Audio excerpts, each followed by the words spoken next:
Assalamualaikum warahmatullahi wabarakatuh. Om Swastiastu, Namo Buddhaya, salam kebajikan dan salam sejahtera untuk kita semua. Perkenalkan, nama saya Isruri Julifania Nugrawarsito SPD. Saya merupakan mahasiswi PPG dalam jabatan Angkatan 3 tahun 2023-2024, jurusan Seni Budaya Universitas Negeri Manado.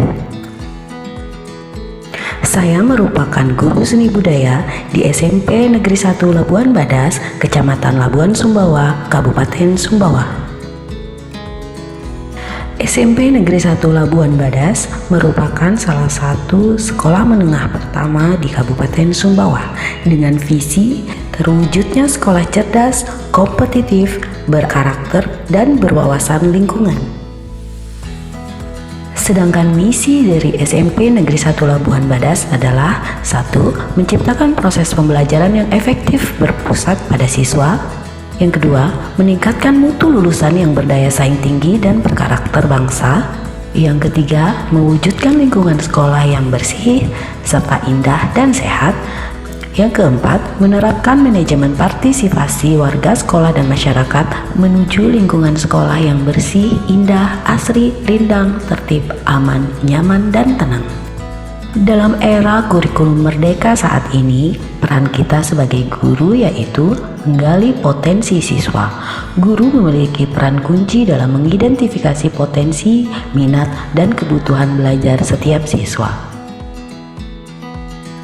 Peran guru bukan hanya memberikan informasi, tetapi juga membantu siswa dalam memahami konsep melalui pembelajaran aktif. Ini melibatkan siswa dalam diskusi, proyek, eksperimen, dan aktivitas praktis lainnya. Selain aspek akademis, peran guru dalam membangun karakter dan etika siswa juga sangat penting. Kurikulum Merdeka menekankan pembentukan nilai-nilai moral dan etika yang kuat melalui interaksi dan contoh yang ditujukan oleh guru. Hal ini mendorong saya untuk terus belajar dan terus menggali potensi diri saya sebagai seorang guru. Puji syukur saya telah diberi kesempatan untuk mengikuti pelatihan profesi guru dalam jabatan di LPTK Universitas Negeri Manado. Tidak lupa ucapan terima kasih saya kepada Dr. Meni SC Kaunang MPD sebagai dosen pembimbing saya selama masa pelatihan profesi guru dalam jabatan ini. Kemudian tak lupa ucapan terima kasih saya juga kepada Ibu Delce Yanselando, SPD MSI sebagai guru pamong saya yang telah memberikan bekal ilmu yang sangat bermanfaat bagi saya selama masa PBG dalam jabatan ini.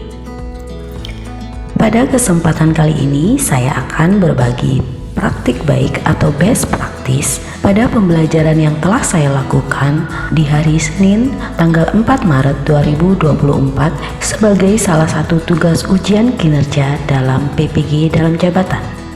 Materi dalam pembelajaran ini yaitu seni grafis di kelas 9 semester 2. Dengan tujuan pembelajaran melalui video pembelajaran dengan model project based learning, peserta didik diharapkan mampu berkarya seni grafis batik ekoprint secara individu dengan penuh tanggung jawab dan percaya diri. Best practice saya kali ini menggunakan metode STAR: situasi, tantangan, aksi, refleksi, dan dampak. Tujuan pembelajaran meningkatkan hasil belajar siswa pada pelajaran seni rupa 2 dimensi dengan materi pembuatan seni grafis batik ekoprint dengan teknik pounding. Situasi yang pertama, kurangnya minat dan motivasi peserta didik. Yang kedua, kurangnya konsentrasi peserta didik. Yang ketiga, kurangnya penggunaan metode yang variatif dalam pembelajaran. Yang keempat, peserta didik merasa bosan dengan pembelajaran yang monoton. Yang kelima, hasil belajar peserta didik yang masih rendah. Tantangan yang pertama, pembelajaran masih berpusat kepada guru. Yang kedua, guru belum menggunakan model, metode, dan media pembelajaran yang variatif.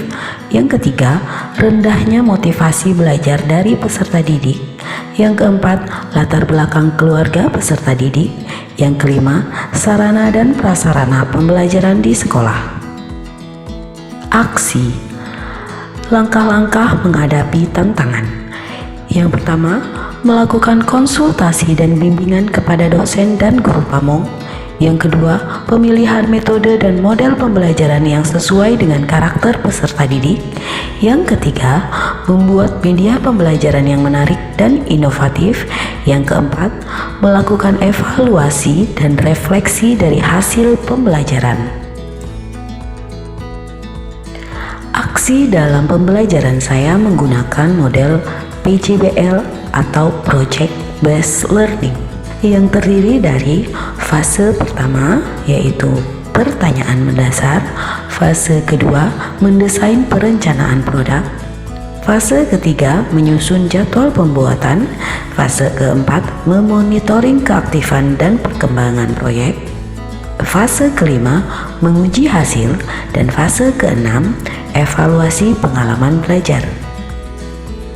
Yang menjadi peran dan tanggung jawab saya dalam praktik ini adalah sebagai seorang guru memiliki tanggung jawab proses dan keberhasilan peserta didik untuk mencapai tujuan pembelajaran. Proses pembelajaran harus efektif dan efisien untuk mencapai hasil pembelajaran yang maksimal dengan mendesain pembelajaran yang inovatif.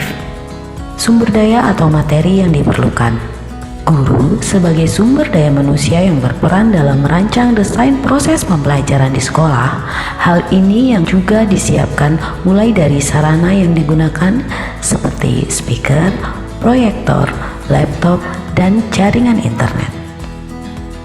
Langkah-langkah saya dalam mencapai tujuan diawali dengan tahapan orientasi peserta didik hingga mengevaluasi proses berkarya, yang mana semua tahapan itu ada dalam sintak PJBL. Dan hasil yang didapatkan dalam pembelajaran menggunakan model PJBL sangat efektif dalam mencapai tujuan pembelajaran. Respon rekan sejawat terkait strategi pembelajaran yang saya lakukan sangat positif dan tertarik untuk mengadopsi keberhasilan dalam pelaksanaan aksi PPL. Faktor keberhasilan.